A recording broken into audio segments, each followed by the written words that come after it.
How do doctors treat a lump on the sternum? Doctors usually treat a lump on the sternum by identifying and addressing what's causing that lump in the first place. There isn't usually just one technique or tool, and things can vary tremendously from person to person. Not all lumps on the sternum even need treatment. In some cases, lumps and bumps are considered normal. This is particularly true of lumps that occur in children, since these are often just signs of bone growth.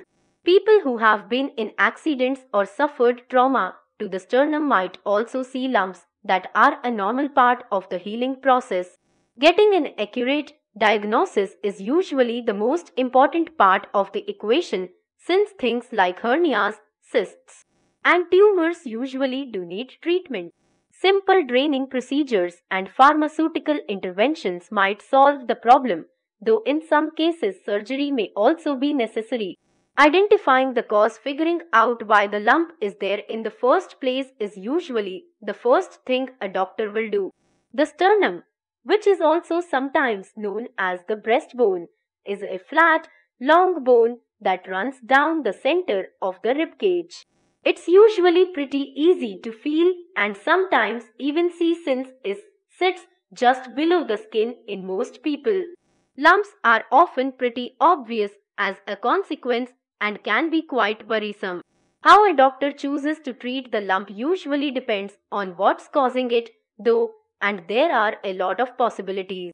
In almost all cases, diagnosis, which may include lab workups, blood tests, and X-rays, is the first step.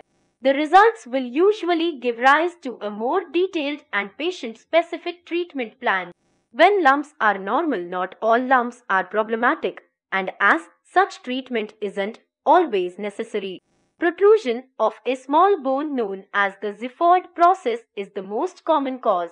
It's a combination of bone and cartilage that is located at the bottom of the sternum, usually close to the center of the rib cage. Most people don't notice it initially, so when they find it later for one reason or another, it can be concerning. Some people may have a more pronounced xiphoid process than others, and at first glance it may resemble a large lump beneath the skin. It's often the most pronounced in babies and toddlers, but in most cases it will shrink as the bones fuse together with age. Hernia treatments. Hernias can also be the cause, and in these cases there usually is something that doctors can and should do. These are small amounts of fatty tissue or intestinal material that bulges out of the abdominal cavity through an opening in the bones. People get hernias for a variety of reasons, though it's usually related to muscular strain and tissue damage to the stomach and its lining. Hernias that are big enough to protrude through the sternum may need to be removed surgically, and anti-inflammation drugs are often really helpful. 2. Draining cysts. Doctors will typically drain cysts that are attached to the sternum.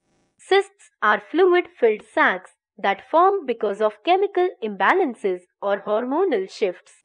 In most cases, they are benign, which means that they aren't harmful in and of themselves, but they usually do need to be removed or at least minimized.